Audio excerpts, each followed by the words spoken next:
Hi, I'm Brogan and this is Wadsley. Wadsley. Hiya. There you go. I wasn't allowed to leave the house at all without another person.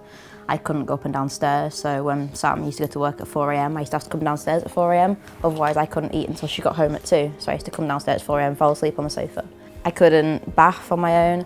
I had a shower once on my own, and then I fell and blocked the plug with my shoulder, so I wasn't allowed to shower anymore on my own either.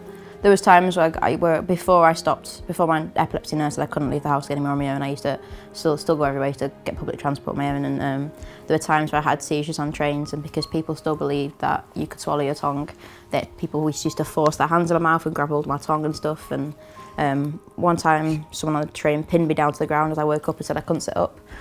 But when I was 17, I used to have 14 fits a day, well up to 14 seizures a day. So I mean, I was bedbound a lot of the time. But yeah, that was my life before WADS. Because I'd lived my life before epilepsy, and I knew what my life was like before then, my independence, and I was always out with my friends, always out walking, I was out playing football. My life was just so get up and go. And then for it all to suddenly stop, it was hard, and I wanted my life back before that. And I went for my stooge day, which is, I had to meet 3 dogs. So I met Kevin, Bodie, and Wadsley was the first dog I met actually. And while I was there for my stooge day, I think I had 2 seizures. And at this point, the dogs were still being removed from the room because they weren't paired with me. They didn't want a dog to see a seizure before they'd been paired with you. But before my seizure, Wadsley knew something was wrong. He kept staring at me. So before that, we was getting on really well playing tug of war stuff, and for some reason he sat and he kept looking at me and he wouldn't stop staring.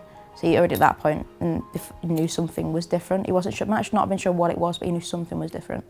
It starts with he'll suddenly get up and start staring at me, and he'll stare at me for a while, and then I'll look back, and then sometimes he tends to go and sniff my face, usually my mouth I think, so I think it's a smell that they smell. 48 minutes is a long time. Like if I'm in town I can get the train home. Like it's a long time for myself to get myself home, or if I'm out and I'm not anywhere near, I can either go back to the car if I'm with Sam, or I can go find a first aid room or a disabled toilet, so our best friends at the moment. He can alert me from the next room. He doesn't even have to sit in the same room as me. He will come sprinting through and come and let me know. Yeah, we go swimming a lot now. We climb mountains together. We do a lot of mountain climbing. We train to do 3 peaks, aren't we, Wadders? We're going to do 3 peaks and raise money for support dogs. It's massively life-changing. It's your independence back. It's your life back.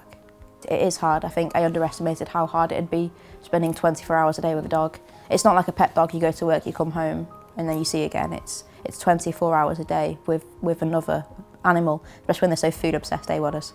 But honestly, it's worth it. It's definitely worth it.